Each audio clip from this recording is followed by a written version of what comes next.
बिस्मिल्लाहिर्रहमानिर्रहीम। अस्सलाम वालेकुम नाज़रीन, आप देख रहे हैं सरेआम न्यूज़। खबर शामिल करेंगे लाला मूसा से।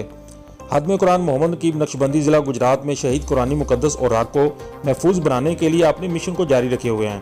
आज रोज़ बुध को भी मोहम्मद नकीब नक्शबंदी ने मोहम्मद रफ़ीक सियालवी के हमरा खारिया शहर से शहीद कुरानी मुक़द्दस औराक को इकट्ठा करने के बाद इन्हें महफूज बनाने के लिए गुजरात कुरान माल शरीफ में पहुँचाया। मोहम्मद नकीब नक्शबंदी ने खारिया से शहीद कुरानी मुक़द्दस औराक की 13वीं गाड़ी को गुजरात कुरान माल शरीफ में पहुंचाया और गुफ्तगू करते हुए कहा कि शहीद कुरानी मुक़द्दस औराक को महफूज बनाने का अमल तादाम आखिर जारी रहेगा। उन्होंने मज़ीद कहा कि ज़िली आवाम से मेरी अपील है कि ज़िला भर में किसी भी इलाका या गाँव से शहीद कुरानी औराक मुक़द्दसा को इकट्ठा करने या बॉक्सेस की तंजीम के लिए मुझसे रब्ता कर सकते हैं। शहीद कुरानी मुक़द्दस औराक के तहफ़्फ़ुज़ के लिए हरदम कोशिश हैं। खादिम कुरान मोहम्मद नकीब नक्शबंदी।